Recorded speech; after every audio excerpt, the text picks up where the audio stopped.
Can everyone hear me? Awesome. We're just going to kind of start introducing, because I think people are finally kind of getting into their rooms a little bit, figuring out which sessions they want to join. But first, I just want to say thank you so much for wanting to sit in on my session today. You guys have no idea how grateful I am that you're here. This has been a huge opportunity for me, so I'm very grateful. Thank you, Jackie. Awesome. So for those of you who don't know me, my name is Caitlin Fark.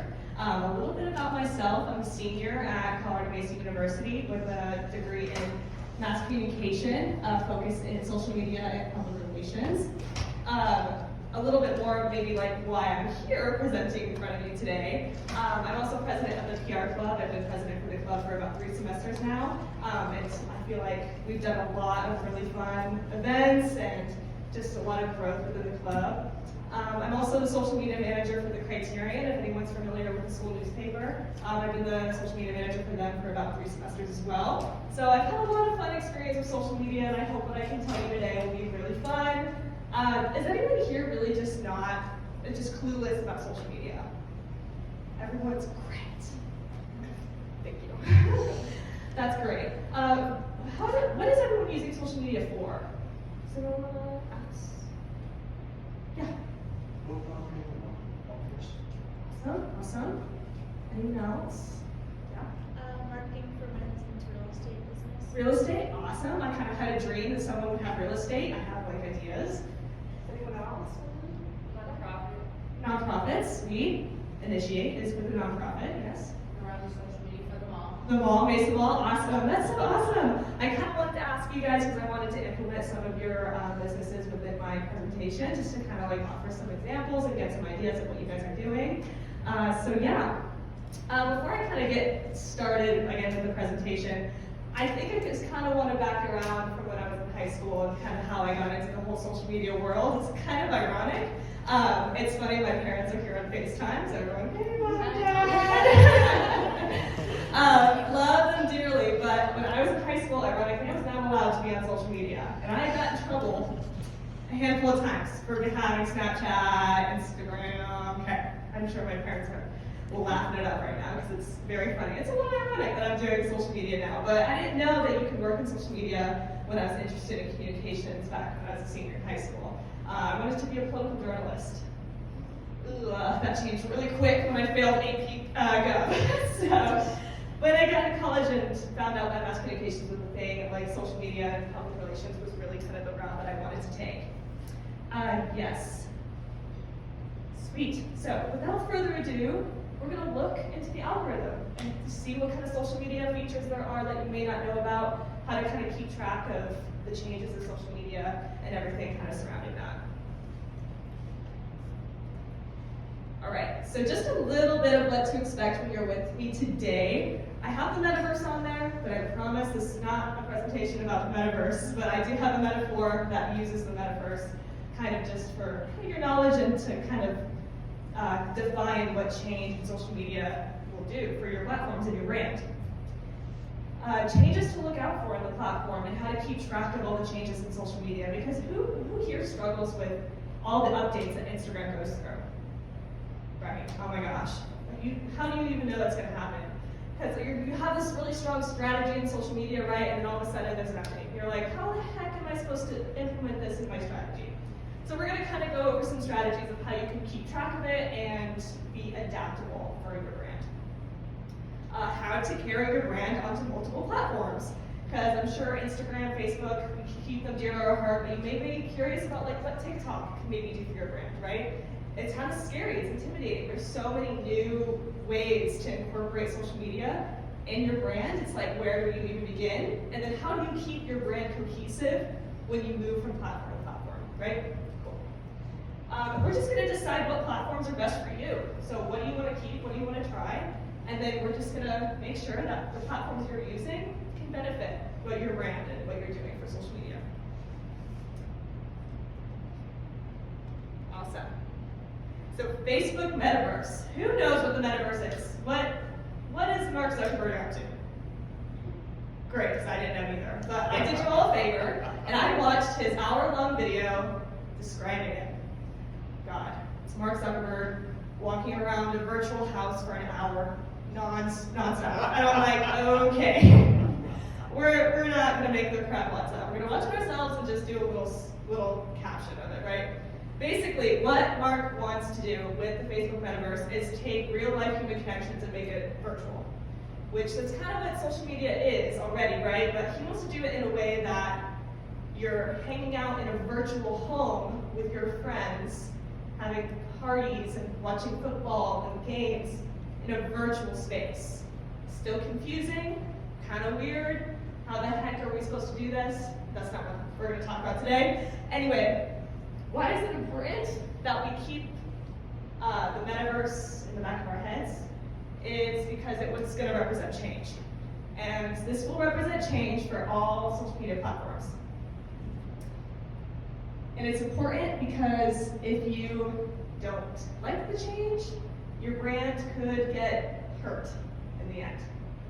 If you don't like the metaverse, if you don't like the social media updates, and you're not using them to your advantage, then your strategies are going to change and they're going to fail in the long run. So that's why it's so important with social media marketing, is that you're paying attention to that change and you're implementing it and keeping on track. Cool. Okay, so the next few slides are just going to kind of go over our favorite platforms, what they offer, and some updates that they have. We all know Facebook and Instagram, love them dearly, we all use them day to day. They're probably the one that we're most familiar with. I'm not going to go through what a feed post is. You all know what a feed post is, we all know what a story is. But it's nice because we use Facebook and Instagram interchangeably, well, because Facebook owns Instagram. And everything you do on Facebook can go on Instagram, so we can use them interchangeably. Some things that you may not know about Instagram, though, is an Instagram guide or collaborating. Does anyone know about Instagram guides? No? Yes. This is awesome. Instagram guides are really, really cool. So maybe you're a brand in real estate and you show houses, and you use your Instagram highlights for different houses you have on the market, or for your realtors, so you gotta get to know those realtors, right? You can, instead of using highlights and bulking up those highlights, right? You have content from 100 weeks ago, 200 weeks ago in one highlight, and it's just like, your consumer is just tapping through these highlights, and you're like, God, like this is too much tapping. I just want to get to the point of the highlight, right? You can use your guide. Don't have any physical examples, so I'm careful. I'm just going to try to explain my best. But you can use your guides to implement what topics you want your audience to focus on. So you go into Instagram, you click guide, and you go through the posts that associate with your topics. So meet your realtors. Have a guide introducing all of your realtors, different houses on the market. Maybe at Mason Mall, you have maybe something like all the food vendors that you have in the store. See, beautiful. She's got one up there now. Awesome. Yeah, so the Instagram guides are kind of like a highlight, but way simpler, way more compact for your audience to kind of gain all of the knowledge that you're trying to get across with the highlight instead. And then did you know you can collaborate on Instagram? So you can kind of like invite someone to collaborate with you, and then you both can have the same post on your feed. Has anyone seen that? Yeah. So it's just a really cool thing if you're trying to collaborate with other brands. Maybe at Mason Mall is trying to collaborate with Francesca's, and you both have the same post, and you both can do the analytics, and you both can interact with the same two different audiences with one post. It's a really, really good idea if you are trying to expand your audience. So keeping up your engagement and viewing those analytics will really, really be important, especially if you're reaching a new audience. So that's just kind of a few things about Facebook and Instagram. And I would say Instagram probably has the most significant changes, but we'll kind of get into that a little bit later.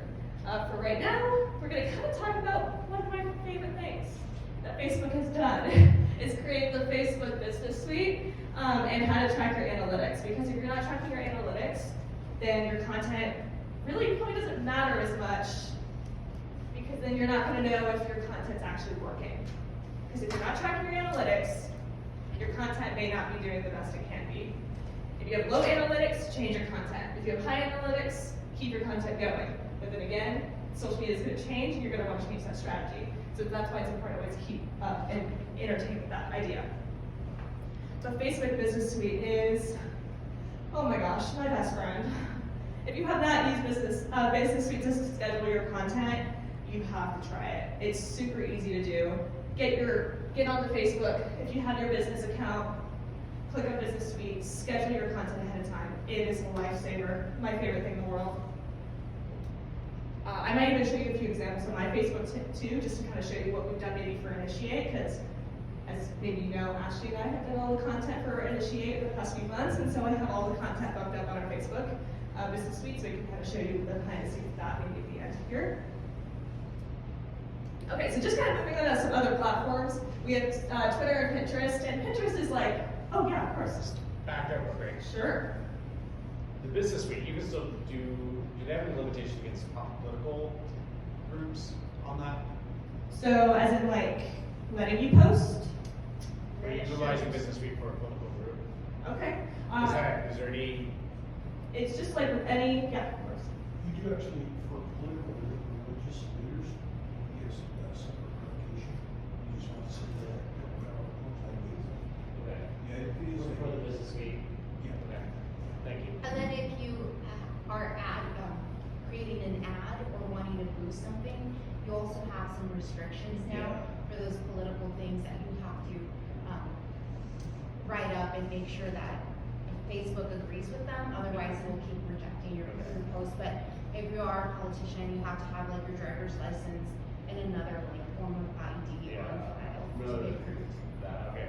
Yeah. Thank you. Thank you. Thank you. That's really good to know. I did not really understand like the political aspect of the social media. It's really good I to knew know. there's a little bit of a different Yeah. criteria. Yeah, awesome. Thank you so much. That was really great information. I really appreciate the input. And if anyone else has any comments and questions, please feel free to interact. Like, this is very interactive. I'm learning new things just as well as you guys. So we're just here to have a good time. Awesome. Okay, so kind of back to Twitter and Pinterest. You might be thinking like Pinterest is just like somewhere where I go and create my boards. Well, it's like, well, who's putting those pictures on your Pinterest, right? So you can use Pinterest as a really cool way to promote your product. Again, I'm going to kind of jump back to real estate a little bit. Beautiful homes. People love aesthetic kitchens. They create those boards of what they want their dream house to be. If that picture is a house that you're trying to sell and someone pins that post, it's going to get a bigger reach. People might be a little bit more interested in where this house is, right? Same with like maybe Base Mom, using stuff, again, I love Francesca's, so I'm just going to keep bringing them up, but using like Francesca's and posting their pictures on models, and then using the location directly to Pinterest and then your website, and then you're getting a little bit of a different reach. Twitter, so we all know Twitter, it's pretty basic, quick thoughts, love it, great for news, instant alerts. Something that I just learned, which I kind of love, is Twitter live spaces. Has anyone heard of spaces on Twitter? Yeah? Yeah, so I just discovered it. So maybe I'm like a little late in the game, but it's really cool. It's kind of like a live podcast on Twitter. So if you haven't checked it out, definitely do it. It's really cool. They have tons of topics that you can go and view, and just tune in and listen. You can request to speak. It's really neat, really cool thing. Okay. And TikTok and YouTube. I put these together a little bit ironically, but also they kind of go together at the same time because they're both video platforms. They're just used in very different ways. I think we all kind of are intimidated by the video a little bit, I would say. Everyone agree with that? It's a little hard to get it, wrap your head around video sometimes. It's something that we all really should start maybe incorporating a little bit more because of how fast and growing it is, and how popular, how your brand can really, really become a relatable place for your consumers. So with TikTok, a lot of what people do when you see people blow up on TikTok is their consumers want them to go to YouTube. They like what they're saying, they like their talking videos, they like their get ready with me, they're like, I want more, you go to YouTube. Maybe you started on YouTube, and then maybe your numbers are going down or something. Go to TikTok, show people what you can do on TikTok in that short, condensed way, because then you're gonna find another audience that is going to want and expect more from you, so they're gonna find you on YouTube. So that's kind of how you can incorporate the two together with the two platforms, as they're so different, but so useful to promote each other at the same time. And of course, you know, there's many other platforms that you can use to promote yourself. It's a little weird I have Spotify up there, but if you're a podcaster, Spotify is a great way to go and post your podcast. But we're not gonna get into a bunch of these today, because then I'll just talk about platforms. Oh my gosh, that would just be an earful, am I right? So we don't wanna do that too much. But these are just some other platforms that are really good to implement into your brand. Tumblr's a little weird. I have a funny story about Tumblr, if anyone wants to hear it. It's about Denny's. Does anyone remember Denny's, the pancake place? Yeah. I was in a class and I was reading a case study, and Denny's was trying to reach a younger audience, their millennial audience. So they went to Tumblr. I know. I was like, okay, it's a little weird. And they went to Tumblr. I looked at the Tumblr. It's a little weird. You're like, why would they post that? Their Halloween campaign was a little weird. No, I'm not gonna lie. Like, okay, great. Thanks, Denny's. Appreciate that. If you're ever curious, give it a search. Yes. So what are the other ones, like Snapchat, Tumblr, Spotify? Is that Yes. the link? So the purple one is Twitch. It's a live stream. So I'm kind of more familiar with the live streams as for gamers. So gamers will go on and they'll live stream to their audience and they communicate, they watch the game. Another really good example that I love, I was super into bullet journaling when I still love it. It's a great habit to get into. If you don't know what it is, please, it's an amazing, amazing tool to have. Anyway, but I follow this girl on YouTube and she has a Twitch live stream every week as she's filling out her new bullet journal with her audience. She does a whole YouTube video once a month of creating a new spread, and then she goes on Twitch once a week and then does a weekly spread. So it's a really, really cool way to do that live interaction with your audience. Maybe just to kind of shoot the thing out there with real estate, do a live stream of you walking through a home. So you have that virtual audience that you're maybe like not really sure if they can come see the house in person, but they may be interested in moving here. Go on Twitch and do a live stream, and you can have multiple people join you. Kind of like Zoom, but a little not so like interactive. It's just you showing your audience, and then as many people can join you. So it's a really cool platform. LinkedIn, we all know LinkedIn. I hope you guys can connect with me on LinkedIn at the end of this. You have Vimeo, which is kind of like YouTube. It's a little bit more of a professional platform for more of like the hardcore videographers, which we all know and love. And then Reddit. And Reddit it's kind of like news. Our professor uses Reddit all the time in his classes to kind of find the funky news articles that you kind of see around.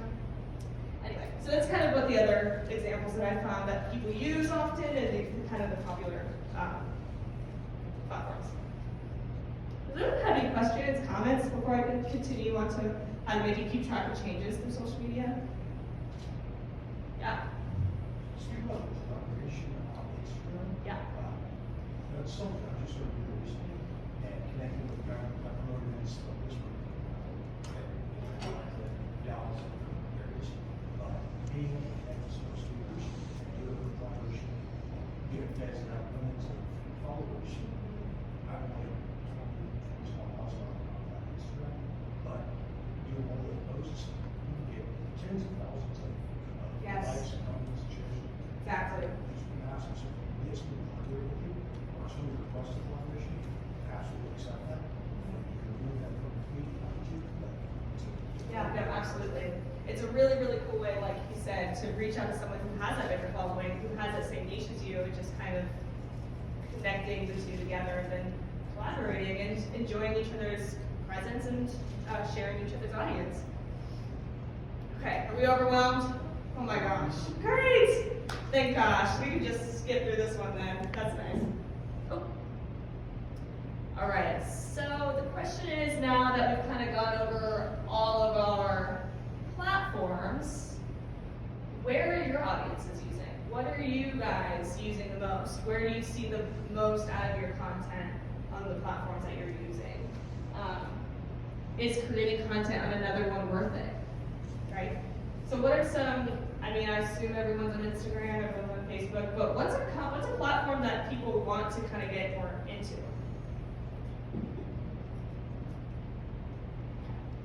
We can get into that later, but yeah, so a lot of that is just where are they spending their most time at, and how can you incorporate their time spent on that platform there and maybe sending them somewhere new.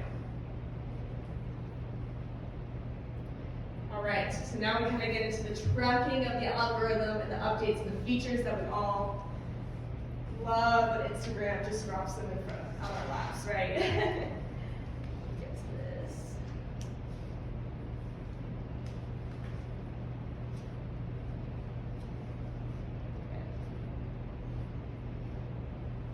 Okay, so what we're going to learn about first is how the algorithm even works, and what does Instagram, Facebook, TikTok even use to kind of get your content onto your audience's pages. And a lot of that has to do with the learning machine. So these are just some 5 basic content examples of how the algorithm works, and maybe why your content is getting to some audiences and maybe not others, and how to kind of push that content onto the audience that you're seeking, your target audience, the people you want to be reaching out to. So personalization. I mean, people are on TikTok and your For You page is directed towards your interest. I mean, if you notice that, like, you're like, dang, this is me, a puppy, a house, a hike, the ocean. Oh my gosh, this is everything I just love to see, and you just kind of see it over and over and over again. That's that personalization that those platforms are targeting, because what Instagram wants is they want you to be hooked. So they want to find content that they notice you pick up on. What are you liking? What are you searching? What are the hashtags you're using? Stuff like that. It's important to know that. It's important how your target audience could be using that personalized aspect of their social media, because then you can create that content around what they're searching. Following, so, you know, sometimes when someone goes viral and then they get a big following, you'll see their content a lot more, maybe regardless of whether you like their content or not. They have a big following, they know what they're doing to push that content out to the audience. Engagement, this is a good one, because if you're not engaging with your consumers, they're probably more likely to leave than they are to stay. You really want your consumers to stay with you, and you want to grow that audience. So engaging with your audience is very, very important when it comes to understanding your content on social media. The impressions comes along with your analytics a little bit. If you're not tracking your analytics, like I said previously, it's really important that you start doing that. I imagine everyone knows where that is and kind of how to do it. But it's important to, if you're not tracking your analytics and viewing your impressions and understanding how much reach you're getting on your content, that's when it gets to be, is my content good enough? Is it reaching my target audience in a good enough sense? And just simply learning. Technology is like a sponge when it comes to what we are doing around us. It is learning everything you're saying. You know when you talk to your friend about crumble cookie and then you get an ad about crumble cookie the next day? That's what I'm talking about. So, word of mouth, promotion. If you're doing ads on Instagram and Facebook and then you're running those ads and you get people talking about them, your ads are probably most likely to get onto that page. But that comes with digital marketing, and there's other people that are at digital marketing, but that's kind of the trick behind there. Just learning with technology what they're picking up and learning about what your target audience wants again. Okay, one thing though is how the heck do you know when Instagram's changing? There's a lot of people out there that just do this for a living, right? That research the changes. And so I'm gonna, instead of teaching you kind of like how to stalk Instagram, I'm gonna give you some resources on that you can follow. That they do the research for you, that you can just read their blogs and stuff like that. So these are some really popular ones. I'm sure many of you have heard of these. Social Media Today is a really great resource. They just kind of give out blogs about all this changing social media: Instagram, Twitter, Facebook, TikTok, YouTube, Reddit, like all the platforms. You can find blogs and updated features on them. Hootsuite is amazing. I have not had the pleasure yet of using Hootsuite, but I've learned lots about it. It's kind of like Facebook Business Suite, but it's a paid service. So it's cool, but they also are really awesome on their Instagram. So you can follow their Instagram, you can follow their Facebook, and they have constant changing updates on there as well. They have amazing tips also for what you can do with your reels, what you can do with your content, how you can change up your stories, how to engage with your audience, how to use guides, kind of stuff like that. Same with Later Media, very similar to Hootsuite in that sense that they kind of provide that that constant resource of how things are changing on social media. Awesome. Okay, so most importantly is watch your content and try new things. Don't be afraid to, if your strategy is working, it is worth trying something new. Because, like I said, with the metaverse, whether you like it or not, social media is going to change. And if your strategy doesn't change with it, then you're going to be stuck and you're going to be in this kind of like a dark hole for a while, trying to get yourself out of it if you're not constantly coming up and changing with the changing world of social media. So don't be afraid to try new things, even if your content and strategies are working now. Go on TikTok. Oh, scary, TikTok. It's a lot of fun though. If you guys are ever on TikTok and do it, I mean, just to go with the fun sound, go around and do your thing. Just do a simple video, just try it out. Tell your audience that you're on TikTok and just see how it goes. You never know. It could literally take off and you would not know what to do next. And then you have a whole new strategy to go off of.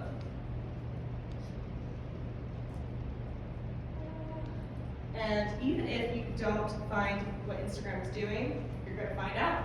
Because it's going to happen. It's going to change. You're going to see it.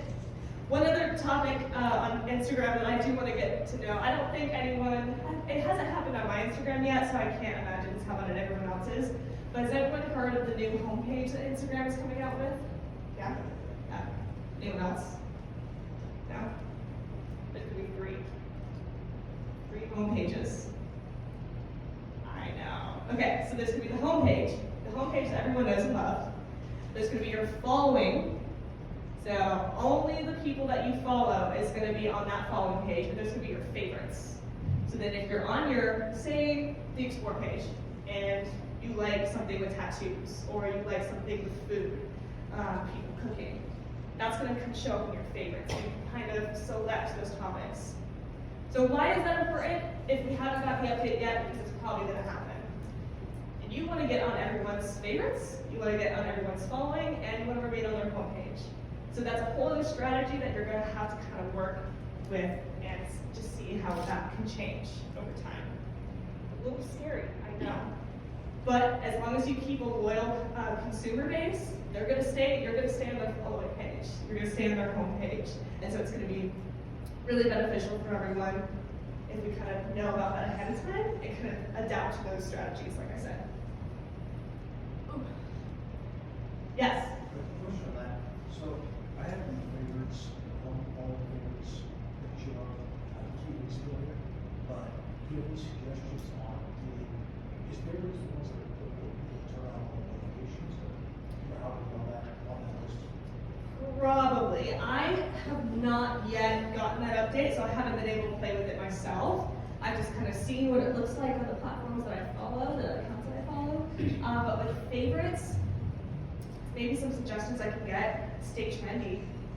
You know, follow some trends, create some content around some trends that may not always have to do with your niche or with your topic of interest, but kind of just staying on top of like the trends, being relatable and attractive to your audience, something that they can enjoy in their feed and maybe want them to put you on their favorites page.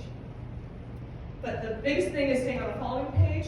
Just keep your loyal consumers, post consistently, and have good content.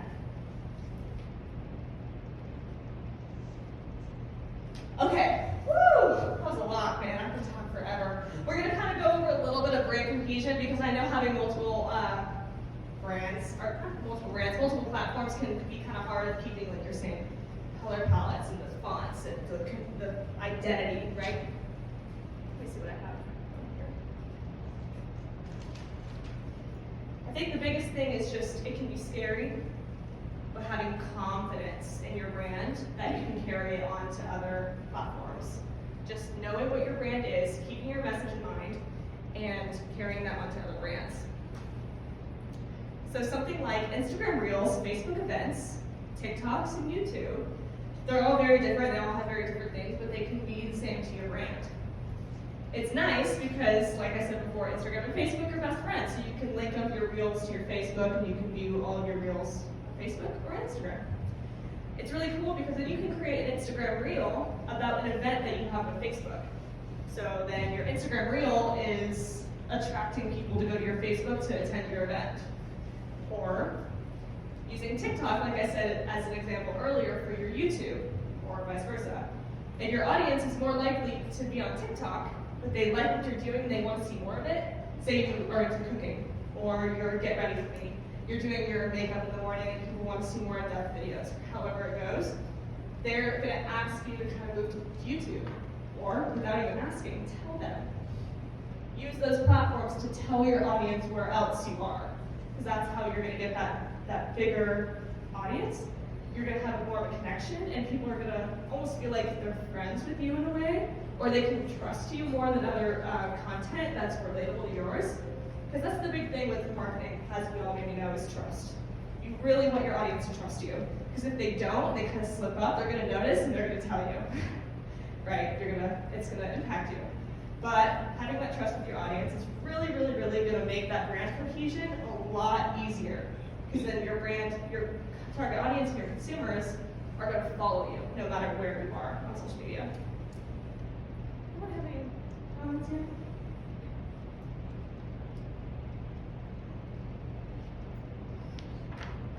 So I guess the main question is, with brand cohesion, is do your consumers know you? Can you confidently say that your consumers, yes, they trust me, they trust my content, they trust my service, and they can recommend me to others? Can you confidently say that? And is your content telling them that you were there for them?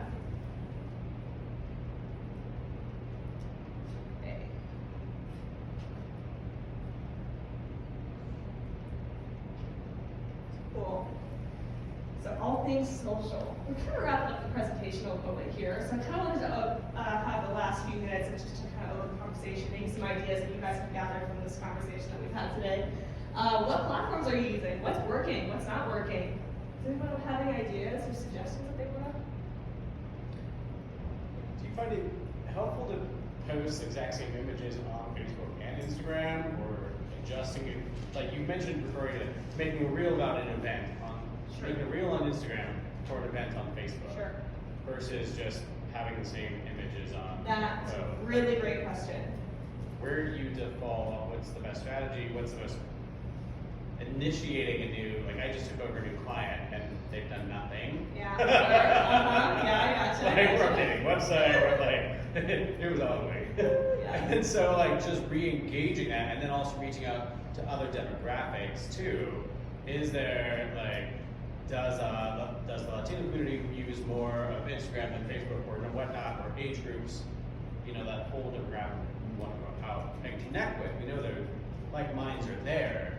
It's just the demographic Yeah, breaks absolutely. down. I think with So all I guess I of have a couple of questions. Oh yeah, amazing. So I guess with demographics, I mean, it's definitely how well do you know your audience, keeping track of your analytics, of course, and figuring out who you want to reach out to, but also going back to like posting on Instagram and Facebook at the same time. You can, absolutely, and I think you should. In some ways, dimensions are different. So it's gonna look different on Facebook than it will on Instagram. Your stories are gonna look relatively the same, but I mean, if you're gonna post in your feed, I maybe suggest amping it up a little bit, kind of changing those two, because what you can do, what I do a lot, or at least initiate what I've done on social media, is I have the same content for Facebook and I do for Instagram. But my Instagram caption is going to look a lot different from my Facebook caption. It's going to be shorter, it's going to have hashtags. Because hashtags aren't really what you really want to see on Facebook. They don't work as well as they do on Instagram. So with Facebook, to get that reach, you know when you're scrolling on Facebook and see someone's post that you've never seen before, you're like, I'm not friends with this person, but you notice that your dad liked it. Oh, dad liked this post, so that's why it's showing up in your feed. That's kind of how it works for Facebook. But you don't see that on Instagram, but that's why hashtags are there for Instagram. Because then those hashtags that people are following are going to show up in that feed, and then that's when you see other people's content you may not be following.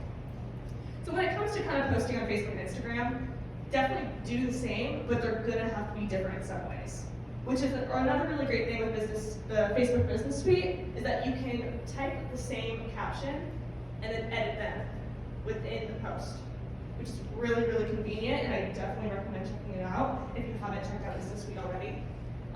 But like I said, with Business Suite, it's free. It's easy. You can use it with all of your platforms, Facebook, Instagram.